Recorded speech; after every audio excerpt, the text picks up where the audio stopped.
Hello बच्चों, let's read the question. The question is, what is the capacitance of an oscillating LC circuit if the maximum charge on the capacitor is 1.60 microcoulomb and the total energy is 140 microjoule. ठीक है, हमको क्या दे रखा है, capacitor का maximum charge दे रखा है और उसमें स्टोर्ड एनर्जी दे रखी है और हमें पूछा जा रहा है कैपेसिटेंस कितना होगा एलसी सर्किट में।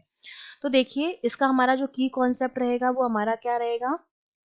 जब हम एलसी सर्किट की बात करते हैं तो उसमें एक तो हमारा इंडक्टेंस इस तरह जुड़ा होता है और इस तरह से एक क्या जुड़ा होता है, कैपेसिटर जुड़ा हुआ होता है। ठीक है, ये एल इंडक्टेंस हो गया, ये सी उसका कैपेसिटेंस हो गया। तो सी की वजह से तो क्या होती है, उसमें इलेक्ट्रिकल एनर्जी होती है और इंडक्टेंस की वजह से उसमें क्या होती है, मैग्नेटिक एनर्जी होती है। जब ये मैक्सिमम चार्ज रहता है तो दोनों एनर्जी जो होंगी वो क्या होती है, इक्वल होती हैं।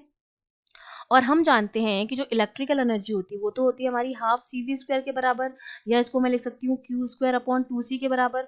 और ये जो मेरी यू बी होती है वो मेरी किसके बराबर होती है, हाफ एल आई स्क्वायर के बराबर होती है। तो अब हमें दी जा रही है कैपेसिटर में स्टोर्ड एनर्जी, तो हम कौन सा फॉर्मूला यूज करेंगे, हम ये वाला फॉर्मूला यूज करेंगे।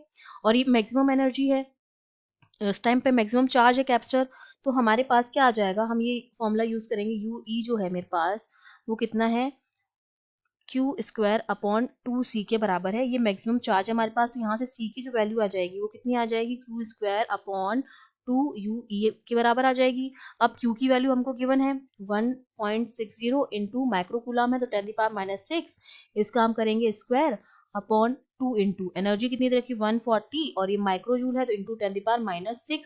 ये सारी वैल्यूज रख के जब हम सॉल्व करेंगे तो यहाँ से मुझे c की जो वैल्यू मिलती है वो हमें मिलती है 9.14 इंटू 10⁻⁹ और यूनिट क्या होती है कैपेसिटेंस की, फैराडे। तो ये हमारे पास क्या हो जाएगी, कैपेसिटेंस आ गया है और यही हमसे पूछा जा रहा था, तो ये हमारा आंसर हो गया। I hope you understood well, all the best.